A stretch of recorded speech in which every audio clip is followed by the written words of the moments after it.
Smooth 98.1. It is gone past 6:30, and this is Business Express for the start of a brand new week and, a working week. So let's get talking about business. Now, I've got Kelvin Emmanuel, who's the CEO of Dairy Hills, with me for the next 15 minutes as we talk about something that's going to affect us all. Kelvin, hello, good morning. How are you? Welcome. Good morning. How are you? I'm good. Well, I could be better. Because this news, you wake up in the morning and you're like, all is right with the world. And then you start getting hit by the news, boom, boom, boom, boom. Yeah, it's something that we can work on. Let's put positivity back into the mix when it comes to the news, people. But yeah, so this conversation that we're about to have, I want people to join it.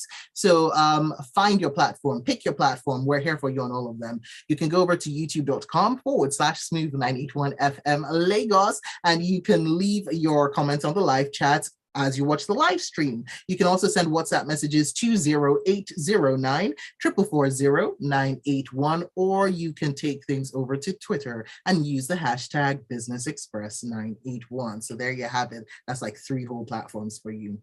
So it's the magic number, isn't it, Kelvin? 3. Now, let's talk 25 million, because that's another number, and that one is not so magic. So the topic of the day is this information that came out, right? I saw it on The Guardian. That's where I saw it from. 25 million Nigerians face food crisis from the floods. Now, we knew that there was a food insecurity issue. The Food and Agricultural Organization had already come out with a report much earlier in the year saying that, guys, August is the watch month, right? By August, we might see 19 million Nigerians in dire states of like food insecurity. But this time around, the FAO has now estimated actually that 17 million Nigerians are currently in a food crisis situation across the affected flooded states, and that if nothing is done about it, then that number might just increase to 25.3 million Nigerians. I mean, those are some pretty big numbers that we're talking about. Do you agree? What do you make of this information? I'm expecting the Nigerian Bureau of Statistics to release figures tomorrow on the state of inflation, and I'm using this platform to call on the federal government to protect the integrity of the NBS. Okay, it's very, very important that they protect the integrity of the NBS and they build on the legacy of Dr. Yebi Kel, who was the immediate past DG of the Nigerian Bureau of Statistics, especially as it regards providing funding for the NBS to do the research they do and to provide the data they need, And the release of the data, which I'm sure the Central Bank Monetary Policy Committee is already in view of, is going to inform the next MPC meeting on the direction of MPR, monetary policy rate. The numbers are very correct. This has been an ongoing conversation over the last 4 to 8 weeks. The immediate impact has been rice. You can see that the price of rice has, gone up by at least 30%, and it's going to be a bleak Christmas because a lot of people who earn 50,000 a month are going to end up using 50,000 to buy their entire salary to buy a bag of rice. Man, I'm just worried about that end of year tradition in companies where you get your rice. Right. So you can imagine companies having to put up with the additional costs in case they've not already bought the rice in advance. I also see an impact in the price of chicken and eggs. And the reason is because the floods impacted a lot of maize farms and soybean farms. And maize and soybean are 70% of the formula composition for making poultry feeds. Chicken feeds. So I see that the price of chicken and eggs going up dramatically these holidays. Fun, Kelvin, fun. Aren't you the good news fairy today? But also, this reminds me of, do you remember that restaurant or fast food chain that showed the 500 Naira meal, right? With the egg as the protein. I'm just like, is the next move going to be half an egg as a protein now? Like, where are we going to? But continue, sorry. And you can imagine that the price of egg is already, I think, 100 Naira, someplace sell for 120 Naira per egg for retail. There are reports that 30% of the paddy that is used in Nigeria is smuggled through Niger Republic from the northwestern part of the borders and also through Mobi. From Mobi is like 3 hours from Yola in Adamawa State that connects northeastern path to Cameroon. So you can imagine the increased smuggling in of paddy into Kebbi State, into Adamawa State for the processing and milling of rice in Nigeria, which defeats the backward integration program in a way. So it's very unfortunate that this conversation about flooding has been swept under the carpet by the federal government. The Minister of Water Resources was cut out of his depth. He didn't really understand what was going on with the situation. And at some point, he blamed it on as an act of God. And this is scientific. Yes, is there being like increased rainfall over a period of time? Yes. But can we say that the increased rainfall is sufficient to cause the kind of flooding, catastrophic flooding we've had in Nigeria? The answer is no. I think we've seen the different causal factors of this. Yes. The problem here, the problem here is dams in Cameroon that were opened, because if you don't open the dams, it's going to burst and it's going to have a serious impact. And this particular dam is a dam in northern Cameroon called Lagdo Dam that provides Cameroonians with electricity. Okay, the solution is to build buffer dams. And the closest part that shares border with Nigeria is in Adamawa State. Okay, and this project was started in the 80s and was abandoned. So the question is, how do you have like a disaster that is worse than COVID in terms of impact, skilled more than 750 people, displaced more than 30 million people, has the potential of causing food shortages for a quarter of 100 million people, and no statement from the president, no statement from his vice president, no physical visits on the ground. The Ministry of Humanitarian Affairs has not done much in terms of coordination of relief. NEMA tried its best. The state governors were caught unawares and they are totally out of their depth. People are suffering. People do not have homes as we speak. A lot of people don't have homes, you know. Places that were affected were not given the attention they needed to be given. And this Christmas is going to be hell for a lot of people. You know? Now, there's one thing I want to ask you about, because this caused a bit of a conversation between me and a listener, and it goes back to the Minister of Agriculture's statements, where he said that, okay, we're not going to see people who don't have access to food. The only thing we're going to see is just a rise in inflation, and that his ministry, they're actually trying to do something about it by cutting out the middleman, that it's really more about the middleman than anything else.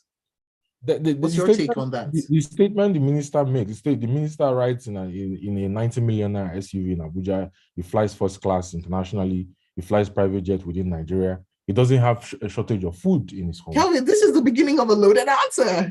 Yes, he doesn't have shortage of food in his home. And him making a political statement like that is disingenuous, because I don't understand what he's saying. People can't afford food. Civil servants who earn 50, 75,000 naira a month cannot buy a bag of rice. And he's saying that there's not going to be food shortage in Nigeria. Is he in touch with reality? Sometimes when politicians make this kind of statement, I wonder if they travel around Nigeria and see that some people cannot even afford to buy Indomie and egg from the Mishai at the end of the workday in the night with tea. I don't know what he's saying. What is he talking about?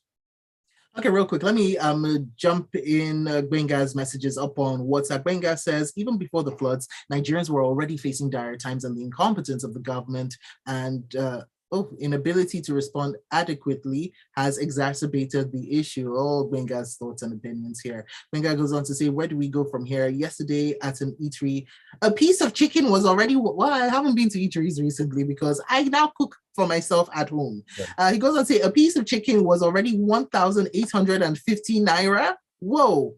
Right. Acts of God, that's a convenient excuse. He goes on to say, very convenient. I'm now editing your message, Benga, because boy. He says the response by federal and state governments was dismal. All right, now another thing that I want to talk about, because we've talked about the food issue, but let's have a look at the infrastructure, the buildings, the lands, the tractors, whatever you have it, what was on ground, all underwater and all damaged. And that goes on to our next topic of conversation, which is the insurance impact of this. So insurance industry insiders who spoke with The Guardian said that flood insurance claims may hit 1 trillion naira. What kind of impact would that have on the industry? Well, the impact is going to be a lot in terms of claims. But if you go back to the fact that, for example, in the state of Florida that has hurricanes, the premiums the people from Florida pay is 4 times the national average in the US. So it's left for the actuary department of these insurance companies to actually do like the actuary analysis and raise the premiums for future purpose. So for areas that are prone to flood, in future they raise the premiums that farm owners, for example, Olams was the highest hit. They had the rice farm that is largest in Nigeria, single largest in Nigeria, that was destroyed, worth about $20 million in Nasarawa State. Places that are along flooded plains raise the premiums on houses, that people pay for insurance, but it's going to be like a huge hole in the balance sheet of a lot of insurance companies, and it comes with the business. It's the risk. My goodness. All right. And Nigeria has been said to have an insurance penetration of less than 1%, right? So all of these numbers that we're even looking at, that's for those who were insured. But for the number that were insured, there's a whole lot of others who have not been insured. So do you think the floods, like there might be an upside to this? Well, no, the silver lining in this very, very, very dark, dense, bleak cloud might be that there's more of an awareness of insurance. The importance of insurance. Maybe a future increase in the insurance penetration? Well, to be honest with you, insurance for farms is not an area the Nigerian insurance industry has penetrated fully. A few companies offer insurance, but not the broad stroke of them, because a lot of them are still trying to understand the actuarial analysis. Actuarial analysis is like understanding risk and pricing risk. So that is something that the insurance companies, I'm sure, are beginning to look at for future purpose. So you can educate smallholder farmers, mid-sized company owner, farm owners on the importance of them getting insurance. Also, it's important, for example, that insurance companies pay attention to educating poultry owners on taking the kind of secondary insurance policies that prevents them against having feed prices go up abnormally as a result of the impact on prices of maize and soybean. These are things that they have to look at and be able to design products that with risk pricing that can mitigate losses from stakeholders that are affected by such events. All right, and we've run out of time, but I want to chip this one in real quick. Nigeria has many names. Poverty capital of the world was one of them. And I've been trying to reject that one for a while now. But with this amount of people that we're seeing, with the numbers that have been given to us of people facing food crisis, how does that factor into our poverty figures now? Well, it's dire. It's going to only get worse because about 12 or 15% of your population is impacted. About 1.5% of the population is internally displaced, which is a huge disaster. I expect food inflation to touch 25% in tomorrow's reading. I actually expect it to touch 25%. That was why earlier I said it's important the federal government protects the integrity of the Nigeria Bureau of Statistics. I expect it to touch 25%, and that is going to inform the monetary policy rate. It's going to impact on what CBN calls the asymmetric corridor, which is different between standing facility and standing deposit rates. The difference between the rate at which commercial banks deposit money with the CBN and the rate at which commercial banks borrow money from the central bank. And that has so many impacts on the economy. If I begin to explain macroeconomic and monetary policy, to you. It has so many implications on the economy. Kelvin, that one is for Twitter because we've run out of time. But it's been, oh boy, an eye-opening conversation, and one that I really, really want to continue. I wish this was an hour long, actually. Just for today, but it's not. Sorry, people, it's not. But you can actually take it to Twitter. Kelvin has already been on Twitter. He's at RealKelvin07, and he's already started talking about this and generated a conversation about it. And yeah, so just go over there, ask your questions, respond to his tweets, and yeah, keep the conversation going. This is a conversation that can't die. Like, let me not say anything. Kelvin, it's been interesting and it's been informative, and I can't wait to do this with you again later on this week. So till then, have a wonderful day. And you too. Have a